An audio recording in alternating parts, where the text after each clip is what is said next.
Baik, 94.9 Good News FM, Good News for the Family. Senang banget saya Indi kembali hadir menyapa Good News Family semua di kesempatan siang hari ini dalam program Hi Friend di Ingatan Baik ya. Seperti janji kita di Fit bakalan ada Ibu Rini Kahudiono. Kita nggak asing sama beliau, tetapi kalau spiritual journey-nya kita nanti bakalan denger ini di siang hari ini. By the way, maafkan Gus Noli, saya tidak menemani Anda dari pagi. Hujannya kenceng banget, baris oke lah ya. Siang hari ini kita akan ngobrol bersama dengan Bu Rini yang sudah terhubung melalui aplikasi Zoom. Sama sapa dulu beliau. Selamat pagi Bu Rini.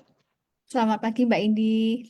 Maafkan late banget ini ya. Oh, enggak, aman. Aman ya, perangkatnya Aman, juga aman. agak lemot. Baris oke lah ya. Puji Tuhan kita bisa bertemu lagi. Nodong beliau di hari Selasa itu agak sibuk karena agak susah karena beliau itu kan harus beraktivitas juga ya. Tapi bersyukur karena hari ini bisa ada bersama dengan Bu Rini pagi hari ini. Bu Rini kan baru kali ini ya kita ngobrolin seputaran ingatan baik ya. By the way Bu Rini mungkin boleh sapa Gunung Samli semua meskipun nggak asing ya. Iya. Eh, Good News Family, perkenalkan saya Rini Hudiono, biasa dipanggil Mhm. Rini. Biasanya saya bersama dengan Mbak Indi, biasanya di segmen hari Sabtu ya. Saturasi, yes, right. Saturasi Saturasi, bersama. ya, Mm-mm. saturasi. Jadi hari ini Mm-mm. saya diminta untuk Mbak Indi untuk berbagi mengenai ingatan baik. Iya, tapi yang pasti sudah nggak asing dengan apa aktivitas beliau dan multi talentnya beliau. Kita sudah sering dengar apa yang jadi aktivitas beliau tuh merangkap-rangkap ya. Tapi hari ini kita mau dengar juga beliau banyak atribusinya. Sebuah dosen juga seorang dosen, tetapi juga em, banyak ya Bu. Kalau lihat profilnya Bu Rini itu banyak sekali. Asesor juga. Tapi Ya. by the way Bu Rini, cita-cita waktu kecil apa sih? Oh, cita-cita waktu masih kecil ya. Ini Yes. mungkin boleh cerita dari awal ya. Jadi saya Boleh banget. dilahirkan itu 53, hampir 53 tahun yang lalu di Salatiga. Aha. Saya dilahirkan dari keluarga Chinese, Mhm. totok masih China, Chinese totok, di mana kami satu keluarga itu tinggal itu extended family. Jadi tidak hanya keluarga kami, tapi juga ada keluarga bersama dengan nenek, bersama dengan om dan Mhm. lainnya. Saya anak ke-10 dari 10 bersaudara. Mhm. Saya punya 5 kakak laki-laki dan 4 kakak perempuan. Saya anak Wow. paling bungsu. Kami dibesarkan dari keluarga totok, termasuk apa eh, keluarga kami itu kepercayaannya Buddha. Jadi saya Mhm.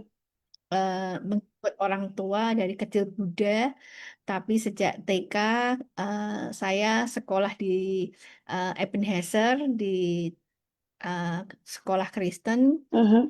Kemudian karena mungkin anak paling kecil, saya nggak tahu ya, saya punya dapat jiwa pemberontak dari mana. Jadi eh, kakak saya itu semua itu sekolah itu kalau di SD Kristen 3, SMP-nya Kristen 2. Mhm.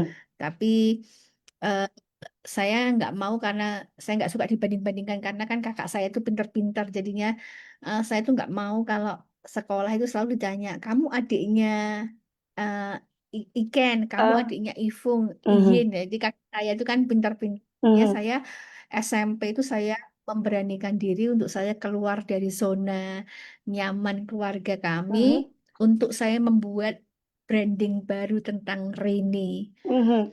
Saya dulu punya nama Chinese Senwa ya. Sejak Mhm. apa SD saya pakai nama Chinese, tapi SMP saya berubah nama. Mhm. Jadi saya menganggap itu salah satu milestone dalam hidup saya. Mhm. Saya mencoba untuk sekolah di sekolah yang bukan sekolah keluarga kami Mhm. dengan nama baru.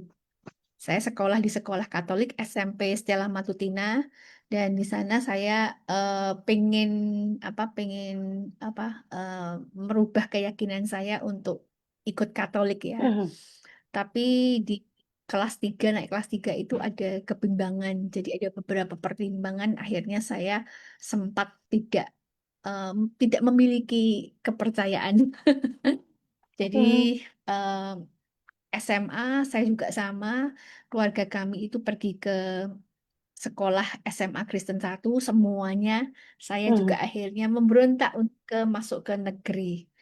Nah, Hmm, SMA Negeri 1 Salatiga, wow, eh, keren. saya tanggal 7 April 1989 itulah pertama kali saya terima Yesus. Mhm. Saya Di usia SMA baptis ya, Bu, berarti ya? tanggal ya SMA Mhm, kelas mhm. 1. Ya. Kemudian tanggal 16 Juni 1989 saya baptis air. Yang baptis waktu itu Pak Johan dari eh, Pringgading ya, GIA Pringgading. Mhm, GIA Dr. Cipto, GIA Dr. mhm, Cipto. Kemudian saya mulai perjalanan apa kekristenan saya. Akhirnya saya kuliah. Sempat saya tuh sebenarnya waktu kecil saya nggak punya cita apa-apa. hmm, Taunya cuman main, nggak punya cita-cita. SMP saya mulai punya ambisi. Jadi saya eh, dengan identitas baru tadi di Stella itu, saya mencoba belajar dan saya masuk ke juara satu kelas.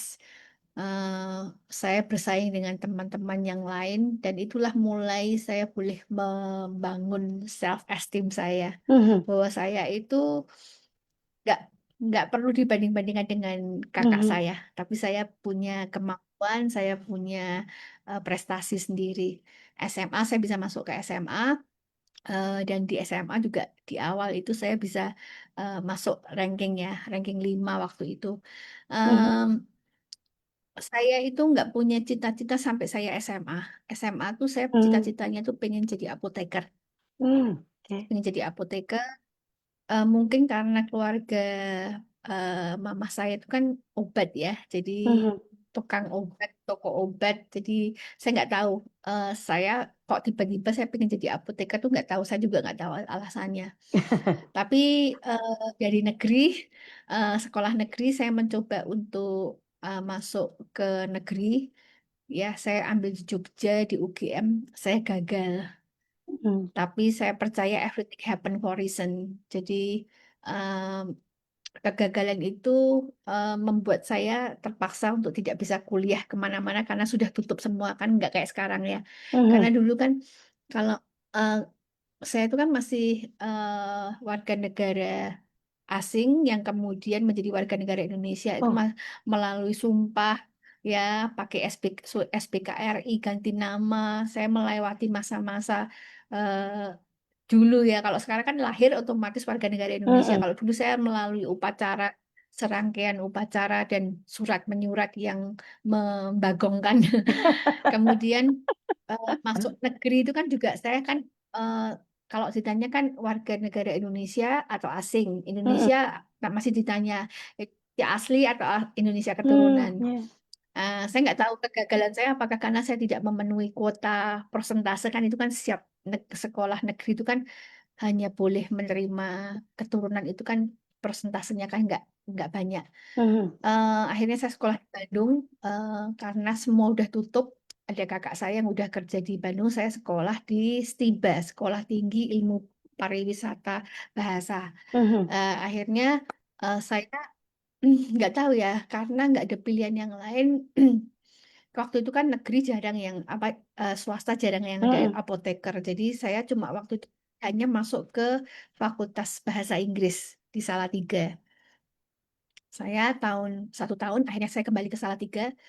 Em, Milestone kedua dalam hidup saya itu adalah waktu kuliah di bahasa Inggris itu awalnya saya eh, keder ya, keder dalam arti mhm, teman saya itu satu angkatan itu kan hanya 74 orang, tujuh mhm, puluh empat orang dan rata-rata itu mereka sudah pernah ke luar negeri. mhm, Bahasa Inggrisnya wah udah, pokoknya sudah di awan-awan lah.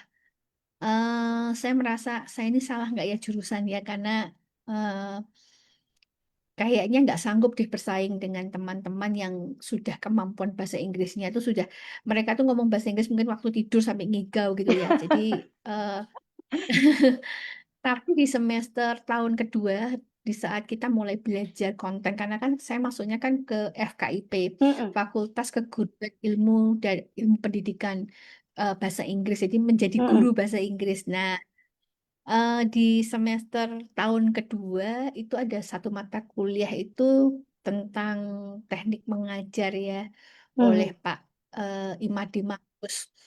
Itu yang menginspirasi saya mhm. untuk akhirnya saya satu titik itu milestone kedua. Oh ya, saya pengen jadi pengajar, saya pengen jadi pendidik. Oh, right, Saya pengen, keren. nah mulai karena saya sudah mulai intat sih ya, karena kan saya awalnya pengen jadi apoteker, terus Mhm, jadi bahasa Inggris itu kemudian menghadapi persaingan teman-teman yang udah pernah ke Amerika, pernah ke Inggris, itu mulai masuk ke tahun kedua pada saat saya nggak mau, oh ya saya pengen jadi guru. Nah disitulah ilmu apa ya mulai dapat eh, soul-nya. mhm, Nah, di situ ya, mulai nilai, mulai saya mulai bersinar. ya, ya, ya. Eh, karena Mhm, waktu itu eh, kalau tahun itu kan kita harus praktek-prakteknya ngajar ya di mhm, SMA. Saya dapat mhm, di SMA. mhm, Di SMA Lab saya benar-benar menjiwai jadi mhm, seorang guru. Terus mhm, akhirnya waktu mau rekrut itu saya ditawari untuk saya jadi guru di mhm, SMA Lab. Tapi ada teman itu yang kakak angkatan yang sudah jadi honorer tuh sekian lama. mhm. Jadi kalau saya menerima tawaran itu, berarti eh, teman saya nggak bisa masuk. Akhirnya saya kayaknya kok nggak etis ya. Aha, Saya masuk belakangan, tapi saya diterima apa untuk jadi eh, guru di sana. Akhirnya saya cari mhm, lowongan-lowongan, tapi ada lowongan ini di apa di UKSW. Saya mhm, daftar, eh, saya keterima dan mhm. eh, menjadi guru itu sebuah cita-cita saya di saat saya sudah dewasa. Wah, Saya eh, ya saya mulai masuk panggilan saya menjadi seorang guru. Cuman ternyata kalau di kuliah itu di universitas itu beda ya. Jadi ada dua pilihan karena mhm, apa CEB College of English for Business mhm, ada dua jurusan sekretaris dengan pariwisata.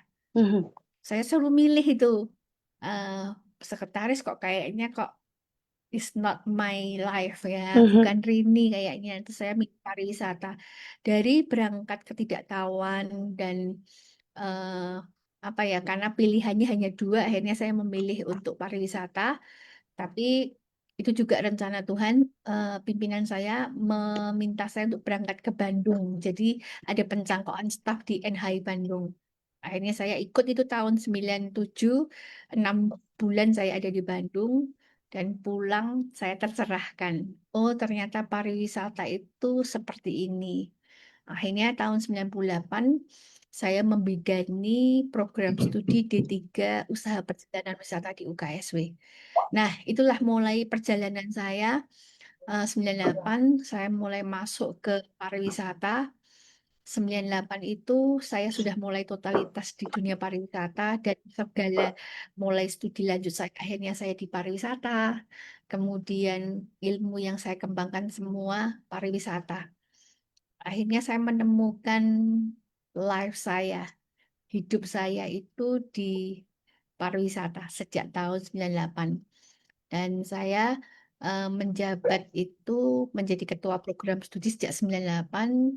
Terus ketua program studi sampai saya studi di Belanda itu tahun 2000, 2021, 2022 saya balik jadi ketua program studi lagi. Sampai saya akhirnya 2007 saya menjadi direktur program profesional mhm, untuk semua program vokasi di UKM. 2010 balik lagi menjadi ketua program studi pariwisata. 2014 saya ke Australia untuk melanjutkan mhm, S3 saya di Griffith University. mhm, Dapat beasiswa LPDP, tapi akhirnya karena masalah kesehatan, saya mengalami pendarahan dan saya harus balik ke Indonesia, saya withdraw. Itu saya tidak menjabat jadi 1 tahun itu mhm, pulang, saya menjabat lagi menjadi ketua program studi, saya membidani untuk pembukaan di 4 destinasi pariwisata. Mhm. Eh, Kemudian 2018 saya diminta untuk menjadi direktur program, Mhm. direktur Biro Promosi Humas dan Alumni di Universitas sampai 2003 November. Turun dari situ saya jadi ketua program studi lagi di destinasi pariwisata. Itulah perjalanan saya. Jadi kalau ngomong milestone dalam karir ya ada 2.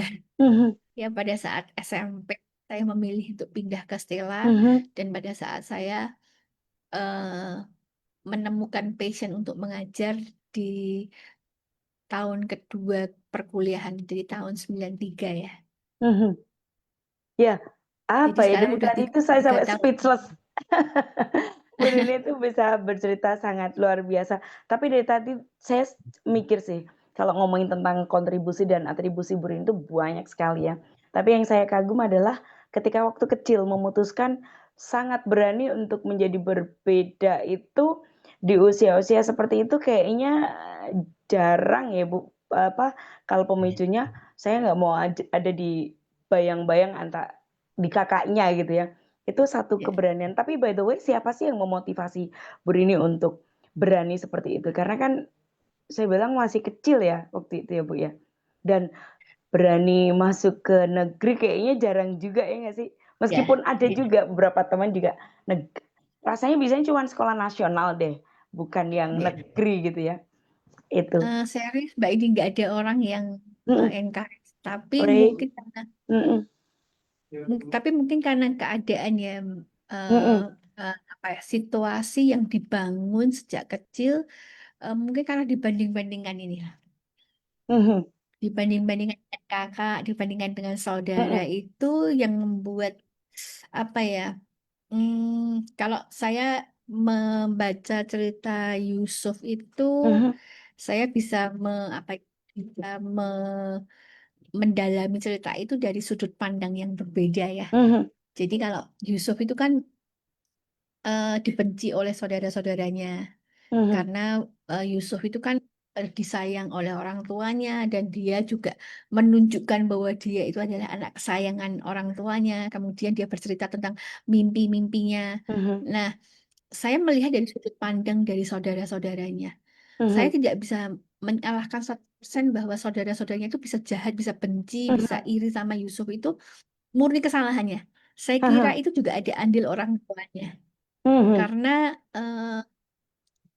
memang dibanding-bandingkan, kemudian apa ya, dibedakan itu memang bisa membuat kita berubah.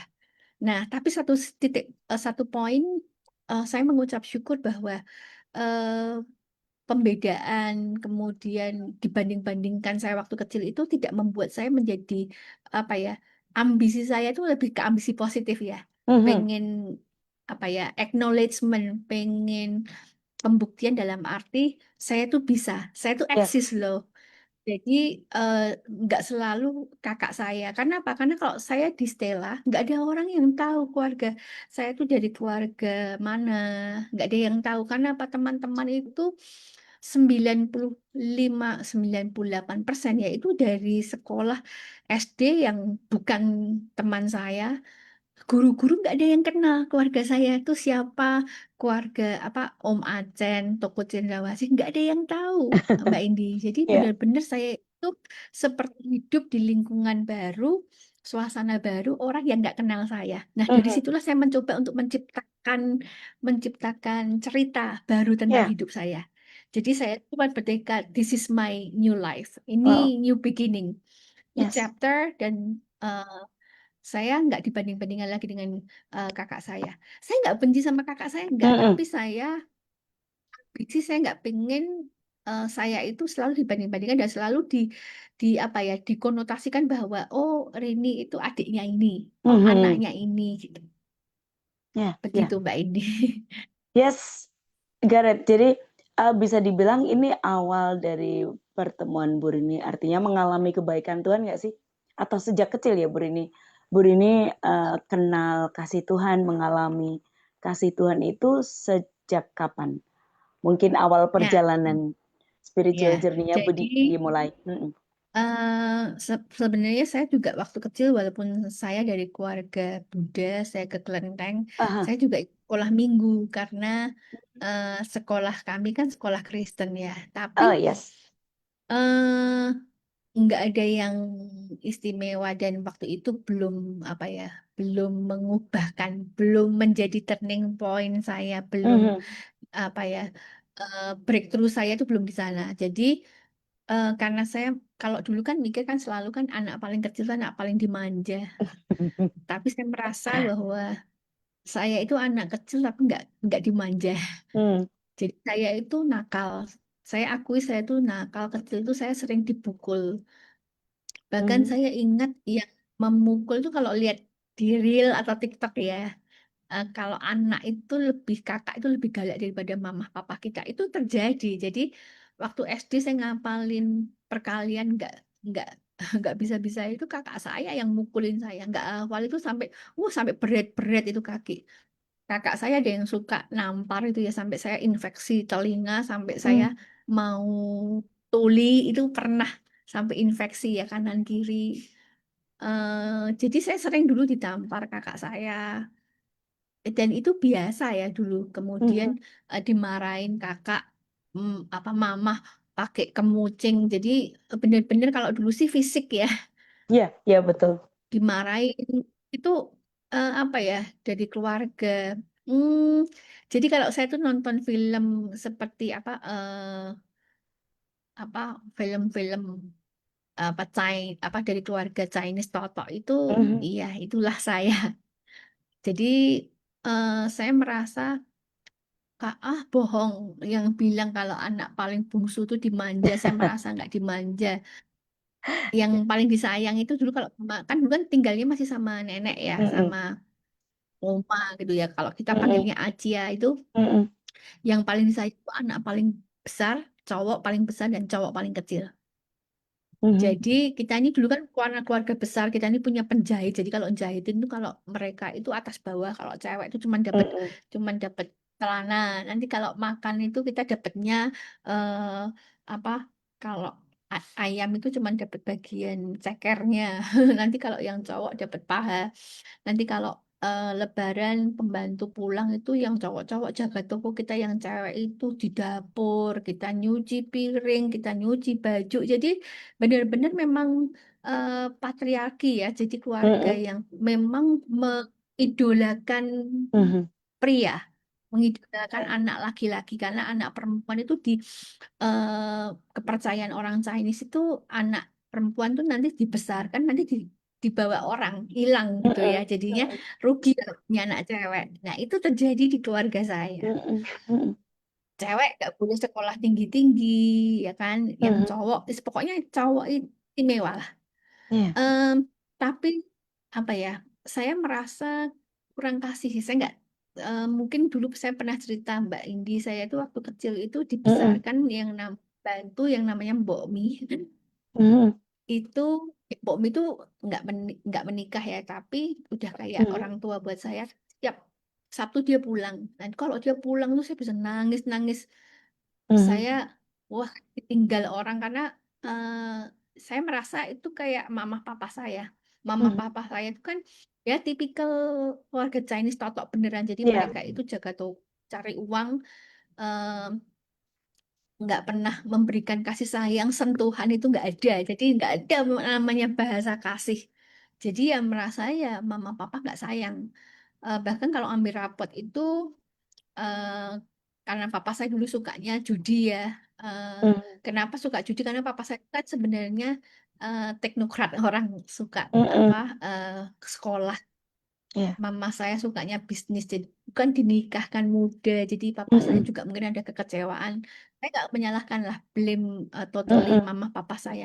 Mama saya juga mungkin dulu dari keluarga em, cukup berada di Bandung, anak paling gede yang maksudnya enak setelah menikah dia punya anak 10 suaminya seperti itu. Jadi papa saya karena pengennya sekolah disuruh menikah, mama saya biasa jadi anak paling gede, jadi apa ya memimpin tapi terus akhirnya dia harus apa ya punya kehidupan yang cukup berat dengan punya anak 10 dan suami yang mungkin tidak membantu. Jadi mama papa saya kerja, saya dibesarkan oleh Mbok Mi itu, saya itu dimasukkan ke kardus ya. Jadi pagi di pasar, pulang dia cuci apa semua, sampai nanti sore, siang lah setelah selika saya diangkat dari kardus. Sampai kalau tetangga ketemu saya tuh, oh ini Senwa yang dulu gede di kardus gitu ya. Jadi Eh, Masa saya tim merasa masa kecil aduh saya, ya ya ampun. masa kecil Mhm, saya itu bukan masa kecil yang penuh cinta, mhm. kasih, dan sentuhan. Ya, Saya merasakan kasih itu ya saat saya terima Yesus itu di retreat tanggal 7 April 1989. Itu jam setengah mhm, 9 malam saya terima Yesus. Yang pertama kali saya tuh bisa dengar suara, aku nih mengasihimu. Jadi saya tuh ya, merasa saya tuh ada di tangan, dibawa di sebuah tangan. Tangan itu apa ya, empuk, hangat kayaknya memeluk aku. Jadi kayaknya tuh ya itulah yang saya cari selama ini, kasih. Kemudian karena saya bertobat dan saya belajar mengampuni, saya belajar inner ya. healing ya, mengampuni mama, papa. Dan ternyata saya tahu eh, saya merasa nggak disayang itu mungkin ternyata karena saya itu dulu waktu kecil tuh saya mau digugurkan sama mama saya karena kalau keluarga Chinese itu kan sudah punya anak 5 kurang apa kan sudah cukup ya. Cewek Mhm, 4. Jadi waktu hamil saya lagi itu mama saya anaknya udah kebanyakan gitu. Jadi dia pergi ke waktu itu ke bidan itu minta digugurkan. mhm, Tapi bidan itu merasa nih kok anaknya itu kok sehat jadinya dikasih vitamin. mhm. Jadi keinginan untuk mengaborsi saya, meniadakan saya itu yang membuat saya merasa benci sama mama saya. Ya, Saya paham. merasa mama saya itu nggak sayang sama saya ya. Saya tahu tuh waktu itu bidannya yang ngomong, oh ini anakmu ya udah gede, cantik, udah apa eh, dulu yang ini mau digugurkan tuh ya, untung dulu nggak jadi gitu. Jadi saya tuh dengar orang itu, oh ternyata dulu tuh saya tuh mau digugurkan tuh sama mama saya. Jadi eh, ada masa-masa di mana saya perlu menerima, Mhm. mengampuni. Ya, Nah itu nggak waktu yang langsung ya inner healing ya. juga it's a process. Nah, mama saya itu punya anak 10 dengan segala kelelahan fisik dan mental membuat mama saya itu depresi. Nggak Mhm, bisa tidur, minum obat tidur dan ternyata punya riwayat nggak mama saya itu alergi dengan obat penenang. Jadi kalau dulu tuh kalau ke psikiater itu nggak dikasih nggak mendengarkan mama saya ngomong karena mama saya itu kan orang Sunda jadi bisanya ngomong Sunda bahasa mhm, bahasa jauh daerahnya itu jadi namanya bahasa Kava. Kava itu apa ya, bahasa bahasa daerah.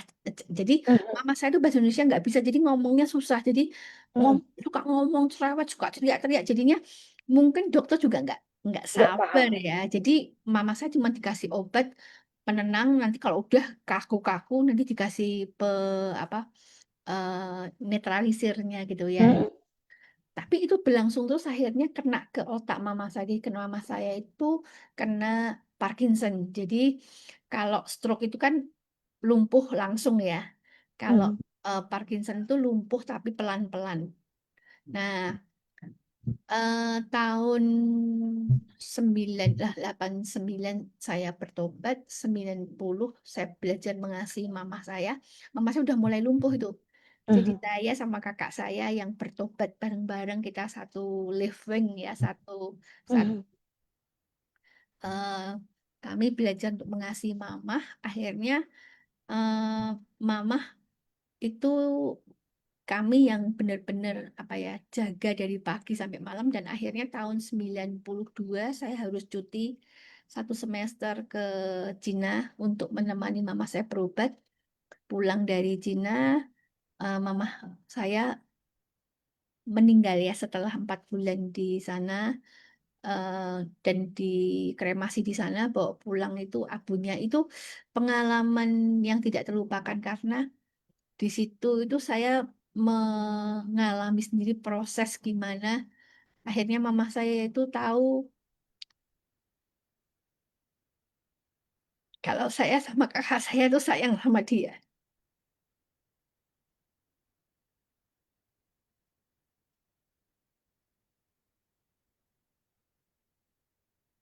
mama saya minta maaf. Kemudian sebelum mama meninggal itu ada pengampunan ya mama sama papa.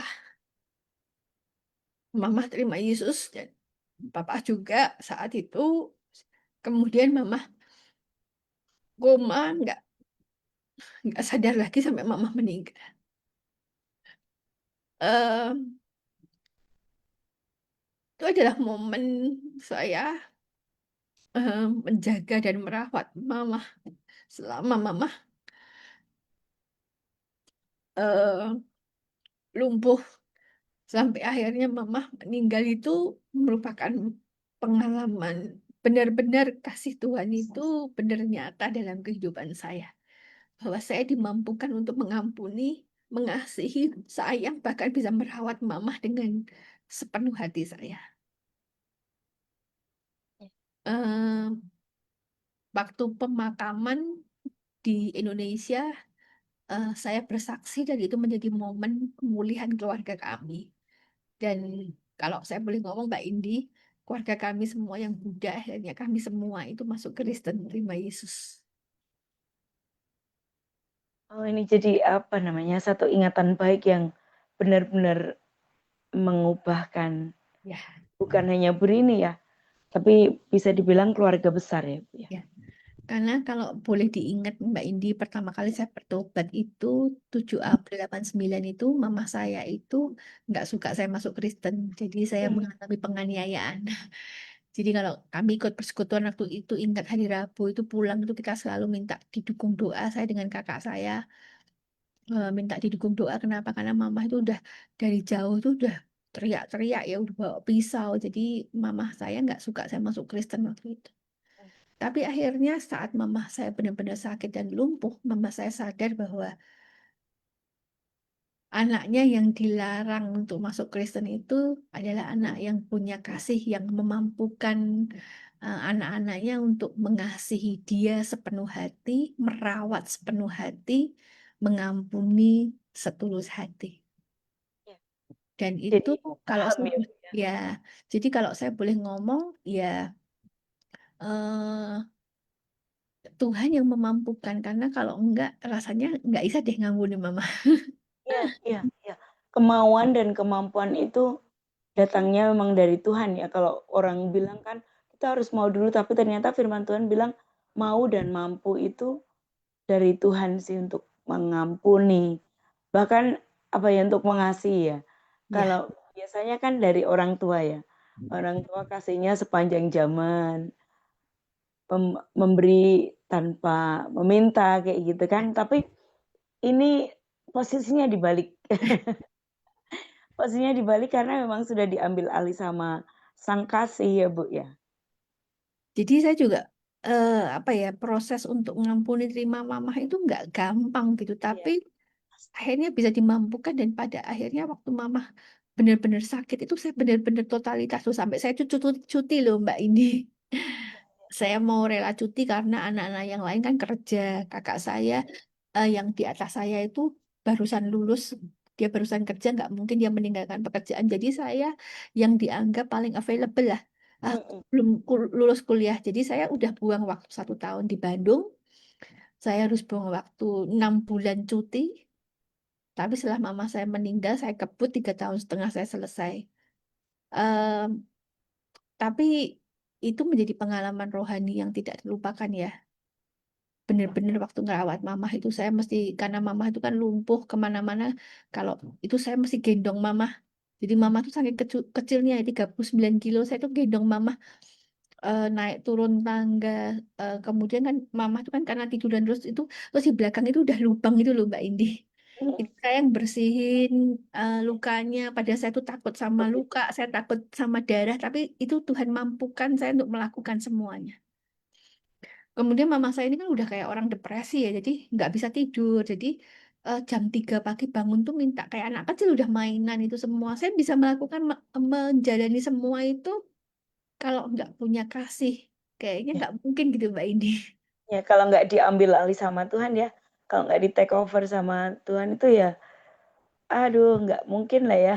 Mungkin. Ya itu kan, apalagi ada basicnya, memberontak dalam tanda kutip karena kan mau dihilangkan kan, mau digugurkan itu pasti ada spirit pemberontakannya ada. Tidak bukan kita yang mau tapi memang spirit itu ada karena kan kita saling berlawanan ya. Seperti itu ya. Ya ya. Luar biasa pasti sudah Jadi diambil. itu ceritanya Rini. Aduh, ini hostnya tuh mewean. Maaf ya Gun Somli ya. Tapi itu yang apa namanya? Itulah yang kenapa saya tergerak untuk meminta beliau dalam perjalanan spiritualnya karena pasti akan ada hal yang menarik yang akan kita pelajari dari beliau ya. Baik itu. Jadi ini menjawab pertanyaan saya ya. Jadi ada momen perubahan transformasi dari Bu Rini itu bukan hanya mengubah hidupnya, sudah pasti, udah jelas ya. Dan itu lebih dari itu juga justru memahamkan mamanya bahwa anak-anak yang dulunya dilarang untuk apa namanya percaya kepada Tuhan itu justru anak-anak yang eh, mengasihi beliau dengan luar biasa. Mungkin ada satu ayat yang sangat saya ingat waktu itu ya. Ya, Jadi kalau kita mengasihi orang yang mengasihi kita, itu gampang Mbak Indi. yes, betul. Tapi kita mengasihi orang yang pernah membenci kita, yang hendak ingin meniadakan kita, mengasihi orang yang apa ya, membenci kita, itu Ya. gak gampang gitu. Jadi eh, saya ingat ayatnya bahwa kalau engkau mengasihi orang yang mengasihi engkau itu apa upahmu gitu.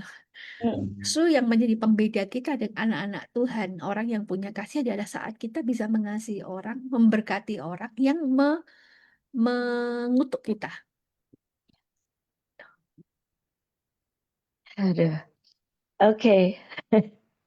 Bu Rini, karena Bu Rini atribusinya banyak sekali ya Bu. Kalau boleh tahu tantangan dalam jalani beberapa atribusi yang Bu Rini jalani ini apa aja dan ya baik sebagai pengajar sekaligus juga banyak sekali ya juga sebagai istri, sebagai mama, sebagai anak, sebagai banyak lagi penari, pelayan Tuhan juga.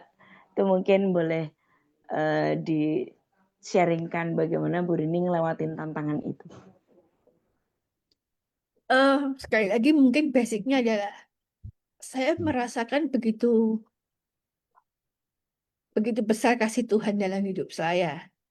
Jadi saya sudah merasakan kebaikan Tuhan itu sudah tidak terhitung. Tuhan itu baik. Yes. Walaupun kalau saya ngomong hidup saya itu mungkin kalau orang lihat ngomong kayaknya itu Rini itu nggak ada masalah, Rini itu eh, baik-baik aja. Itu semua hoax. Rini is not always good ya. Mm. Rini itu juga manusia, Rini juga punya masalah. Bahkan kalau mau ngomong itu sampai ada eh, saudara seiman tuh pernah cerita tentang mutiara. Mm. Mutiara itu kan bisa berharga. Jadi mutiara itu kan karena dia itu kan ngalami masuk kemasukan pasir gitu ya. Dia nangis kemasukan pasir lagi. Sampai akhirnya dia jadi mutiara dan itu bisa jadi barang yang sangat berharga yang tidak ternilai. Terus dia ngomong, aku melihat perumpamaan mutiara ini aku kayak lihat hidup kamu gitu loh. Saya itu mengalami nggak cuman penolakan ya, tidak merasa dikasihi, eh, tapi saya mengalami penolakan itu, bahkan pengkhianatan itu sudah sejak saya masih eh, muda, Mbak Indi. Jadi dulu saya punya mantan itu kan pendeta ya. Tapi pada saat saya harus cuti ke Guangzhou untuk ngantar mama saya berobat, mantan saya ini kan punya mendua lah. Akhirnya Mm. pulang kami putus. Setelah pacaran 4 tahun 6 bulan, akhirnya kami putus.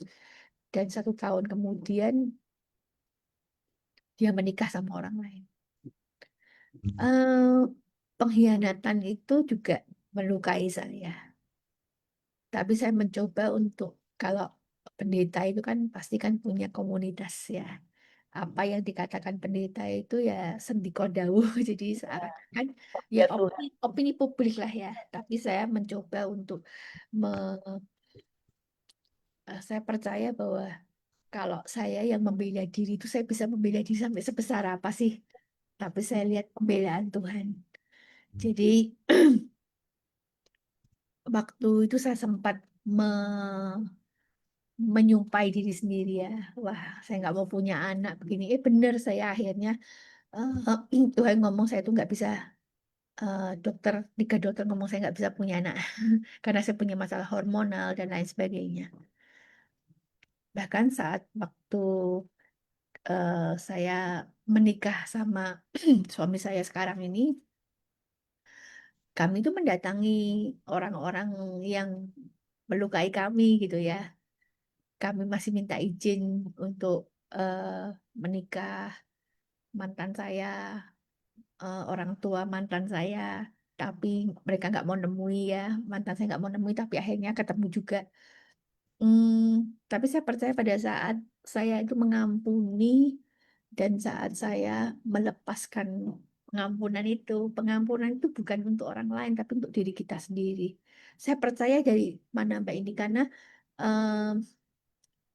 vonis dokter yang mengatakan saya nggak bisa punya anak dan waktu kami menikah tuh nggak ada janji pernikahan untuk menjadi orang tua yang baik karena saya mikirnya udahlah 3 dokter nggak bisa punya anak tapi setelah saya menikah 4 bulan kemudian saya hamil anak pertama karena itu kami beri nama Grace itu juga kebaikan Tuhan yang sudah di luar nurul saya.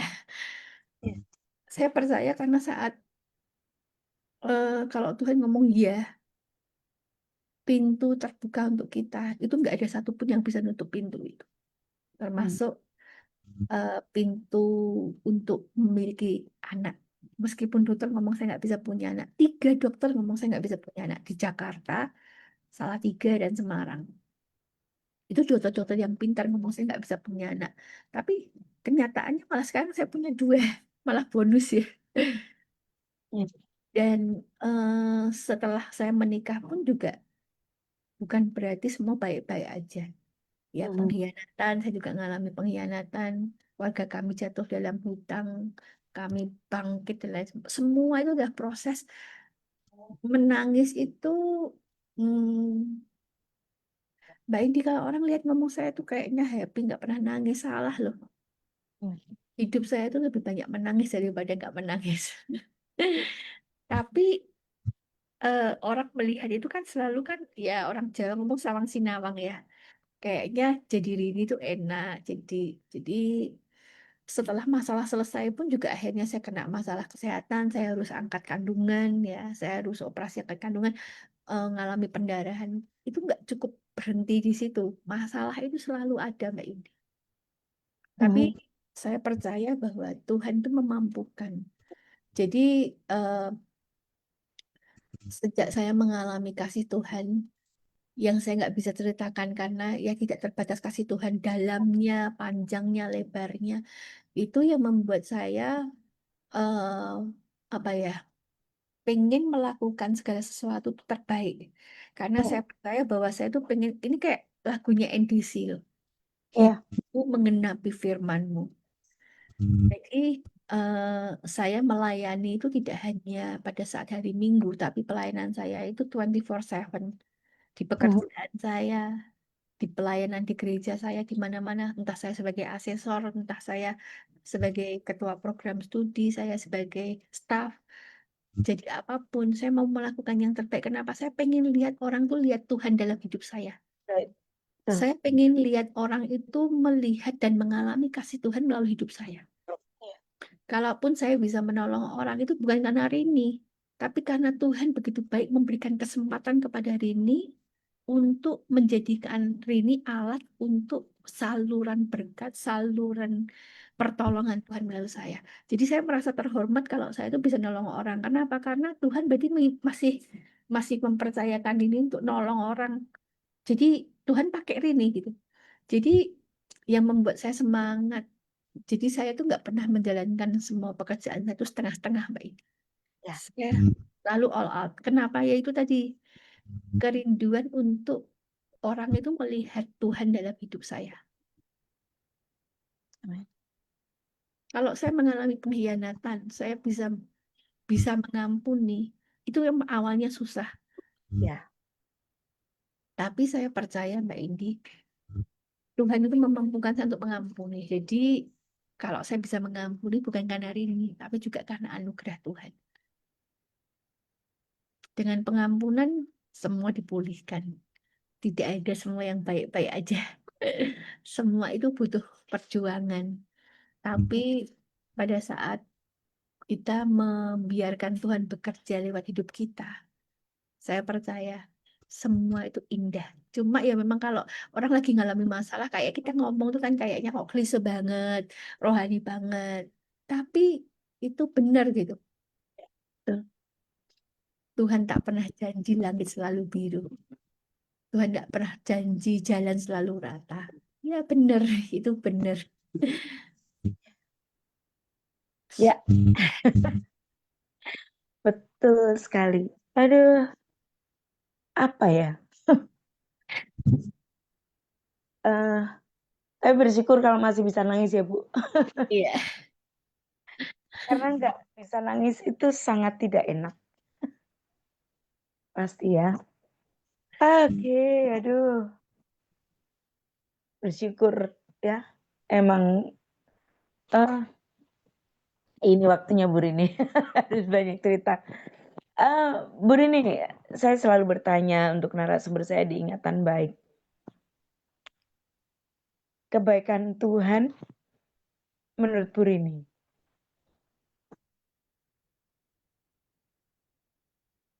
Kalau saya ngomong kayaknya kok susah ya. Tapi kalau saya boleh ngomong Mbak Indi, kebaikan Tuhan itu termasuk pada saat kita mengalami penderitaan itu adalah bagian dari kebaikan Tuhan.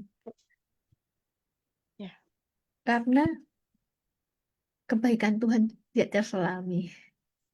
Karena kadang-kadang apa ya manusia itu kan pengennya kan kalau pada saat diberkati banyak uang, banyak rezeki, eh, hidup enak, hidup nyaman itu baru kasih Tuhan. Tapi justru bagaimana kita bisa merasakan kasih Tuhan saat kita mengalami hal-hal yang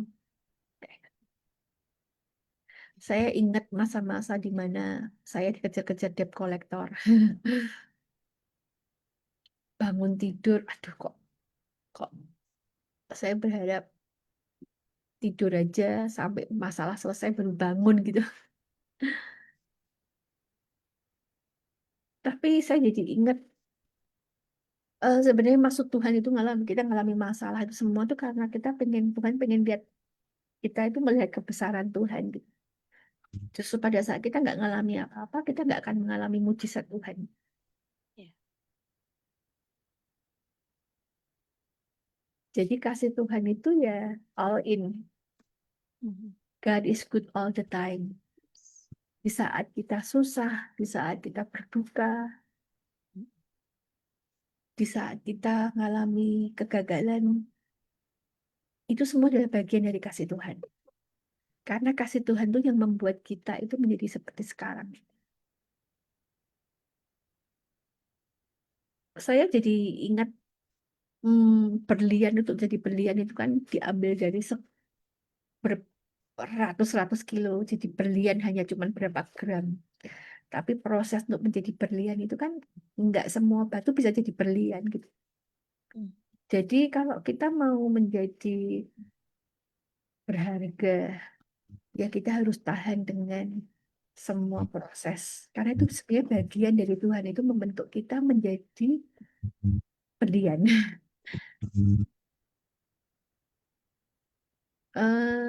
Kekecewaan ada nggak sih selama mengalami masalah? Ada ya Mbak Indi. Cuman kadang-kadang tanya, why me? Kenapa saya Tuhan gitu? Tapi pas dia ngomong, justru karena aku milih kamu, jadi kamu harus ngalami ini gitu. Terus jadi saya ingat juga ada satu ayat di Amsal yang mengatakan bahwa orang tua yang sayang sama anaknya itu justru dia yang anak itu kena pukulan karena sayang. Jadi kalau kita membiarkan anak kita ini kurang ajar, salah, nggak kita pukul, itu malah kita tuh nggak sayang sama dia. Justru karena kita salah, karena kita ini nggak benar, kita ini dapat masalah. Itu bukan cara Tuhan menghukum kita, justru malah cara Tuhan membenarkan kita. Eh, Kalau ngomong sekarang ada masalah nggak? Ya, sekarang tetap masalah, tetap ada, Mbak Indi. Ya, sampai yang tahun lalu saya merasa hidup sehat, itu tiba-tiba saya ngomong kena gula darah, yang saya kena diabetes dan lain sebagainya. Tapi di situ saya belajar, oh ternyata saya itu harus mulai belajar untuk memperhatikan kesehatan, mulai olahraga, jaga makan, karena tubuhmu adalah baik Allah. Itu kan saya belajar menghidupi ayat itu bahwa tubuh itu adalah baik Allah. Roh Allah ada di dalam kamu. Jadi peliharalah tubuhmu itu. Itu saya belajar ya karena terus saya sakit. Tapi kalau respon saya salah, saya kira ya mau diapain tubuh ini ya, ya saya nggak urusan gitu. Tapi saya belajar untuk mempunyai respon yang benar di dalam setiap masalah. Dan itu pun juga karena bagian dari kasih Tuhan. Jadi ngomong kasih Tuhan itu apa ya? Ya tidak terselami lah. Islami. Aduh, Bu Rini ini tebal banget. Banyak yang dibagikan Gun Solia. Kami sangat berharap apa yang disampaikan Bu Rini boleh menjadi berkat buat kita. Bu Rini, mungkin ada pesan semangat dan sebagai closing statement juga buat Gun Solia yang saat ini sedang jauh dari Tuhan, bahkan sedang menanti-nantikan kebaikan Tuhan yang ternyata sudah ready to feel, karena memang sedang menantikan sesuatu sesuai ekspektasi gitu kan. Makanya kita nggak bisa ngerasain kebaikan Tuhan yang sudah siap kita nikmati.